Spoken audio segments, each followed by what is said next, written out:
नमस्कार, मैं हूं राज ठाकुर आपके साथ। आप देख रहे हैं न्यूज 18 पंजाब हरियाणा हिमाचल। बुलेटिन की शुरुआत कर रहे हैं दिल्ली पुलिस और किसानों की बैठक के साथ, जो अभी भी जारी है। ट्रैक्टर परेड को लेकर इस बैठक में मंथन हो रहा है। सरकार मना रही है, किसान मानते क्यों नहीं? सवाल इसलिए और बड़ा हो जाता है क्योंकि सरकार की तरफ से बड़ा प्रस्ताव दिया गया, लेकिन किसान लगातार जिद पर अड़े हैं। अब ऐसे में अड़े किसान कैसे मानेंगे, इस तरफ जरूर सोचने की जरूरत। किसानों को सरकार का ऑफर क्यों नामंजूर है, यह एक बड़ा सवाल। दरअसल आपको बता दें कि जो 10वीं बैठक हुई सरकार और किसानों के बीच में, उस बैठक में सरकार ने किसानों को एक बड़ा प्रस्ताव दिया और उस प्रस्ताव के तहत 1.5 साल के लिए इन कानूनों पर रोक लगा दी जाएगी और इस दौरान इसे लेकर बातचीत होती रहेगी और इनमें सुधार हो सकता है। लेकिन जो 11वीं बैठक थी उससे ठीक पहले एक प्रेस नोट सामने आता है जिसमें साफ होता है कि वो सरकार के प्रस्ताव को ठुकरा देते हैं, जिसके बाद 11वें दौर की बैठक उस लिहाज से बेनतीजा रहती है और सरकार कहती है कि हम इससे बेहतर प्रस्ताव आपको नहीं दे सकते। अब इसके बाद सरकार किसानों पर छोड़ती है कि आप बेहतर प्रपोजल के साथ हमारे पास आएं, यानी आप खुद तारीख बताएं और फिर हमारे पास आएं। तो कुल मिलाकर 11 बैठकें रही। 11 बैठकें किसी निष्कर्ष पर पहुंचती हुई नजर नहीं आई। कुछ पहलुओं को लेकर बातचीत हर बैठक में हुई और एक कदम आगे बढ़ता हुआ मामला हर बार नजर आया, लेकिन किसी निष्कर्ष पर पहुंचता हुआ मामला नजर नहीं आया। और अभी भी किसी निष्कर्ष पर किसान और किसानों का यह आंदोलन सरकार के साथ जो बैठकें हुई उसके बाद नजर नहीं आता। अब सवाल यह कि 11 बैठकों के बाद 12वीं बैठक कब होगी, इसे लेकर एक बड़ा क्वेश्चन मार्क है। किसान कैसे मानेंगे, इसे लेकर एक बड़ा क्वेश्चन मार्क है। सीधे रुख कर रहे हैं दिल्ली से संवाददाता पंकज कपाही हमारे साथ जुड़े हैं। पंकज, सरकार की तरफ से प्रस्ताव दिया गया, किसानों ने नामंजूर कर दिया। सरकार साफ कर चुकी है कि इससे बेहतर प्रस्ताव हमारे पास नहीं। इसी बीच 2 से 3 जगह पर बैठकें चल रही है और उन बैठकों में 26 तारीख को लेकर, परेड को लेकर भी बातचीत हो रही है। क्या अपडेट है?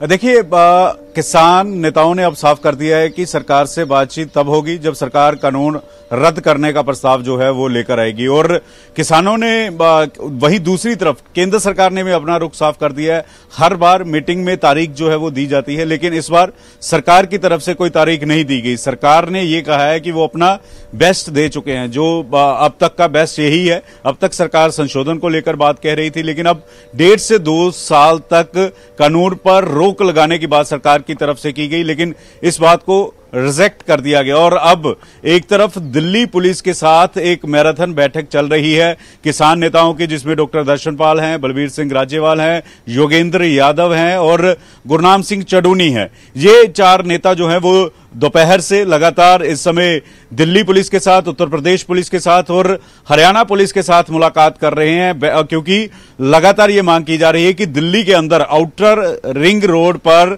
जो है वो मार्च निकाला जाएगा, ट्रैक्टर मार्च निकाला जाएगा। लेकिन दिल्ली पुलिस ने अभी तक मंजूरी नहीं दी है। दिल्ली पुलिस केएमपी रूट, जिसमें हमने देखा था कि जो ट्रेलर की बात ट्रैक्टर मार्च में दिखाई गई थी पिछले दिनों में, वही रूट जो है वो दिल्ली पुलिस देने को तैयार है, लेकिन उसको लेकर किसान जथेबंदियां जो है वो तैयार नहीं है। तो ऐसे में इसीलिए लंबी बैठक चल रही है। कई दिनों से ये बैठकें जो है, पिछले 6 दिनों से लगातार ये बैठकें चल रही हैं, लेकिन अभी तक दिल्ली पुलिस ने मंजूरी नहीं दी है। और वहीं दूसरी तरफ पंजाब की सभी 32 जथेबंदियां जो है वो सिंघू बॉर्डर के अंदर वहां पर मीटिंग जो है वो कर रही है और उनके साथ साथ 8 जथेबंदियां भी जो हैं वो भी मीटिंग कर रही हैं कि किस तरह से ट्रैक्टर मार्च निकाला जाएगा और अगर दिल्ली पुलिस मंजूरी नहीं देती तो आगे क्या रुख रहेगा।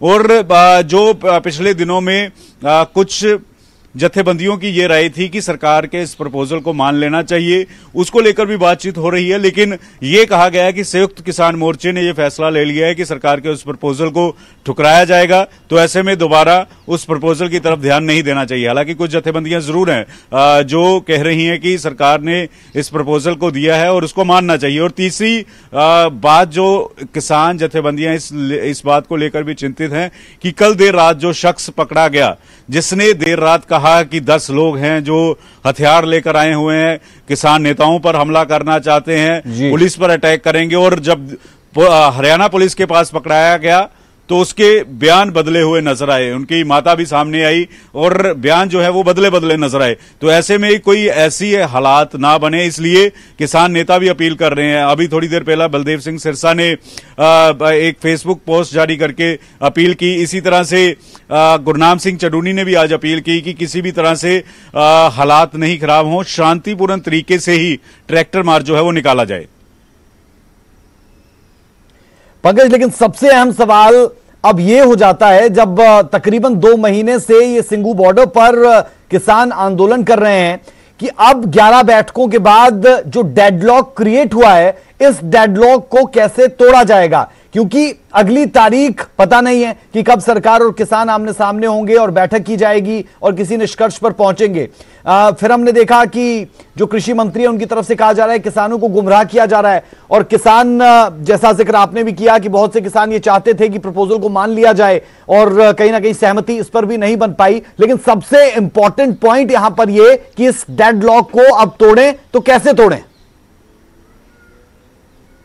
बिल्कुल बिल्कुल, अब बीच में कोई तीसरा शख्स आएगा जो इस डेडलॉक को तोड़वाने की कोशिश करेगा, क्योंकि सरकार ने भी दो टूक अपनी कह दी है कि हमने अपना बेस्ट दे दिया, इससे आगे कोई और बात जो है वो नहीं की जाएगी।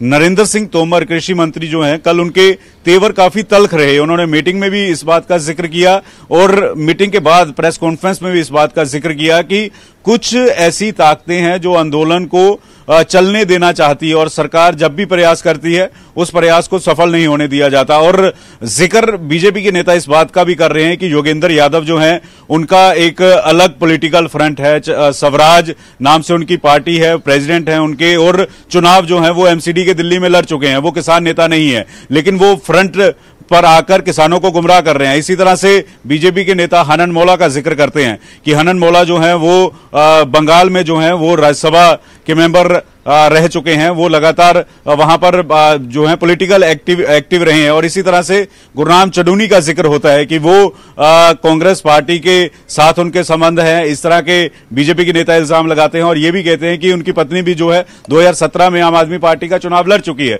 तो ऐसे में ये कहा जा रहा है सरकार की तरफ से कि कुछ पॉलिटिकल पार्टियां हैं जो इस आंदोलन को लगातार जारी रखना चाहती हैं केंद्र सरकार के खिलाफ, इसीलिए लगातार जो है आंदोलन चल रहा है और सरकार अपना बेस्ट देना चाहती है, लेकिन किसान मानने को तैयार नहीं है। ये सरकार के जो है अपने तर्क निकलकर सामने आ रहे हैं।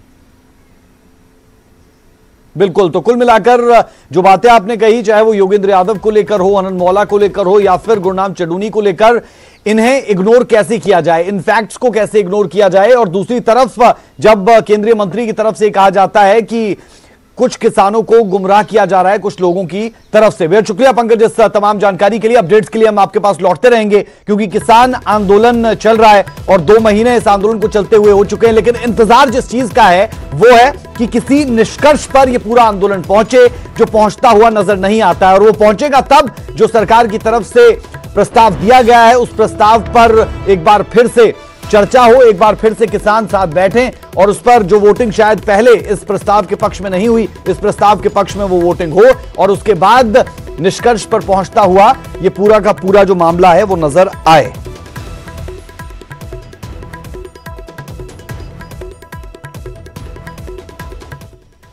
किसानों ने सिंगू बॉर्डर से एक संदिग्ध को पकड़ा जिसने कथित तौर पर एक पुलिस अधिकारी का नाम लिया। साथ ही यह खुलासा भी किया कि 26 तारीख को जब 4 किसान नेता मंच पर बैठे होते, उसी वक्त गोली मारने के आदेश उसे दिए गए थे। लेकिन बाद में इस शख्स के बयान ने पूरी कहानी को पलट कर रख दिया। शुक्रवार की शाम बातचीत पर ब्रेक लगी तो रात के अंधेरे में किसानों ने एक सनसनीखेज दावा कर दिया। दावा आंदोलन में खूनी खेल की साजिश का। कैमरों के आगे किसानों ने एक नकाबपोश शख्स को पेश किया और इल्जाम लगा दिया कि आंदोलन में हिंसा भड़काने की साजिश चल रही है और किसान नेताओं को निशाना बनाया जाना था। हमें 26 तारीख को सभी आगे बढ़ते हैं तो पहले तो हवा में फायरिंग होगी, दूसरी अगर नहीं रुकते तो इनके पीछे जो हमारे लड़के हैं वो फायर करेंगे सर। रात को यह दावा था, मगर कुछ घंटों में ही दावा सर के बल पलट गया। दो शख्स नकाब के पीछे से साजिश की कहानी बयां कर रहे थे। उसने किसान संगठनों को ही कटघरे में खड़ा कर दिया। किसानों का दावा था कि ये शख्स हिंसा भड़काने की फिराक में थे, मगर ताजा बयान में इस शख्स ने पूरी कहानी ही पलट दी। फिर उन्होंने मुझे मारने के बाद फिर उन्होंने खाना वाना खिलाया। उन्होंने फिर ये कहा हम जैसे जैसे बोलेंगे वैसे वैसे तुझे बोलना है। फिर उन्होंने मुझे रात को मारने के बाद दारू पिलाई। उन्होंने फिर मेरे से वीडियो बनाई। फिर अगले दिन जैसे मैं उठा, उन्होंने मुझे ये बताया कि हमने तो उसको मार दिया, अब तेरे को छूटना है नहीं छूटना।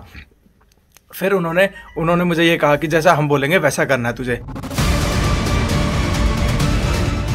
आरोपी शख्स सोनीपत के ही राड़ थाना गांव का है, जिसने किसानों के सामने तो साजिश रचने का दावा किया, मगर बाद में सुर पूरी तरह से बदल लिए। इल्जाम ये लगा दिए कि रात को जो कुछ हुआ, कहा वो सब दबाव में था। उन्होंने मुझे लेके गए। उन्होंने फिर मुझे कैंप में ले जाके उन्होंने पहले मुझे मारा, काफ़ी मारा, पैंट वैंट उतार के काफ़ी मारा। फिर मुझे ट्रॉली में उल्टा लटका के बेल्टों से मारा। फिर उन्होंने अगले दिन उन्होंने मेरे से ये कहा जो हम बोलेंगे वो करेगा। मैंने कहा ठीक है सर। अब इस शख्स के एक किस दावे पर एतबार किया जाए, जो रात के अंधेरे में कहा था जो अब कहा जा रहा है, क्योंकि दावा कोई भी सच निकले उसका सीधा कनेक्शन मौजूदा आंदोलन से ही है और फिलहाल पुलिस यही तलाशने की कोशिश में है। Bureau report, news 18। उधर संदिग्ध युवक की मां का कहना है कि वो अपने दोस्त के घर गया था। कल पुलिस जब घर आई तो उन्हें पूरे घटनाक्रम के बारे में जानकारी मिली। योगेश आपका ही लड़का है? हाँ जी। कब गया था वो घर से? भैया 20 तारीख को गया था घर से। क्या कह के गया था? बोला मैं ड्यूटी जा रहा हूँ। अच्छा, अब आपकी लास्ट बात कब हुई थी योगेश? हमारे को 20 तारीख को 8:28 पर बात हुई। अच्छा, क्या बात की थी फोन पे उसने? बात ये थी, बोला मम्मी मैं आज नहीं आऊँगा और दोस्त के घर हूँ, सुबह आओ। अच्छा, हाँ जी। आपको कैसे पता चला योगेश को पुलिस ने पकड़ा है? ये हमारे पास कल रात को 2:40 पर 2:20 बोलो 2:30 पर पुलिस आई थी। 5 आदमी आए थे वो, और गेट खटखटाया था। हम उठे थे और लेके गए थे योगी को, और योगी को तो वही था, योगी और योगी के पापा को लेके गए थे घर से। अच्छा, कोई मामा भी रहता है दिल्ली? मामा रहता है, लेकिन मामा एक्सपायर हो गया, उसके बच्चे रहते हैं, लेकिन उनके साथ ऐसा कुछ संपर्क नहीं है। अच्छा, संपर्क नहीं है। क्या काम करता था? कौन? योगेश खाली था। हाँ जी। कितनी उम्र होगी योगेश? उसकी 21। हरियाणा के मुख्यमंत्री मनोहर लाल का कहना है कि पुलिस फिलहाल पूरे मामले की जांच कर रही है। जांच के बाद ही कुछ भी कहा जा सकता है। देखिए, अभी चूंकि पुलिस पूछताछ कर रही है और जब तक पूछताछ पूरी नहीं होती है उस समय तक कुछ भी कहना उचित नहीं है। जब पूछताछ पूरी हो जाएगी उसके बाद उसका आधिकारिक बयान आप लोगों को दिया जाएगा। भूपेंद्र सिंह हुड्डा का भी यह मानना है कि इस मामले की गहराई से जांच होनी चाहिए। बाद में तो वो तो जांच का विषय है, इसको गहराई से जांच करना चाहिए। कोई ऐसा वकवा हो तो बड़ा नुकसान होने वाली बात है। बड़ा ध्यान से बातचीत चल रही थी क्योंकि ये जो आंदोलन चल रहा है ये बिल्कुल शांति प्रिय है और आपका अहिंसक इंसानी होने दी किसानों ने अहिंसक। अब भी उनके बार बार यही बयान आ रहे हैं और मैं इस बात की, मैंने तो अपने जीवन में ऐसा आंदोलन इतना लंबा देखा नहीं। बुलेटिन में वक्त एक छोटे से ब्रेक का। ब्रेक के उस पार कुछ और अहम खबरें, आप बने रहे हमारे साथ। स्वागत है। चंडीगढ़ ग्रुप ऑफ कॉलेजेस के Jhanjeri open scholarship for higher education यानी CGC जोश प्रोग्राम की शुरुआत हो चुकी है। बीते सोमवार को पंजाब के तकनीकी शिक्षा मंत्री चरणजीत सिंह चन्नी ने CGC झंझेरी कैंपस से इसकी विधिवत शुरुआत की।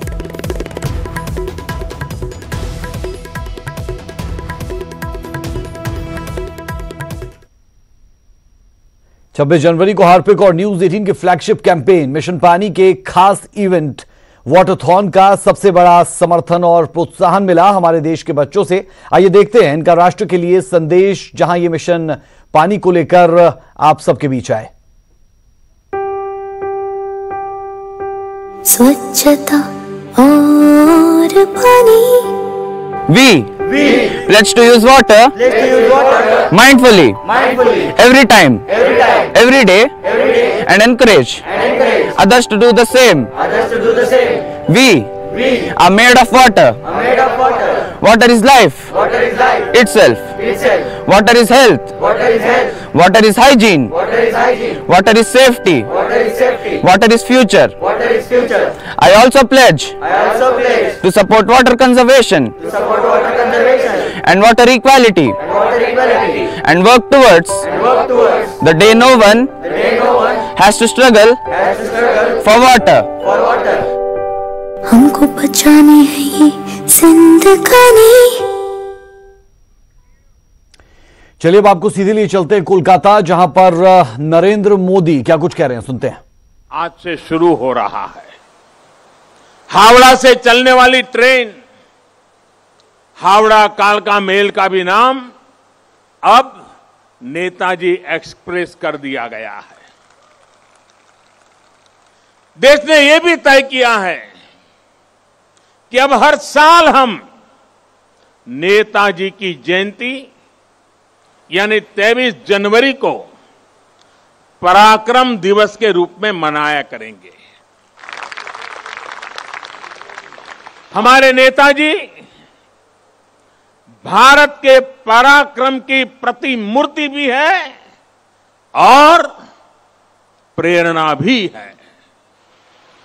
आज जब इस वर्ष देश अपनी आजादी के 75 वर्ष में प्रवेश करने वाला है, जब देश आत्मनिर्भर भारत के संकल्प के साथ आगे बढ़ रहा है, तब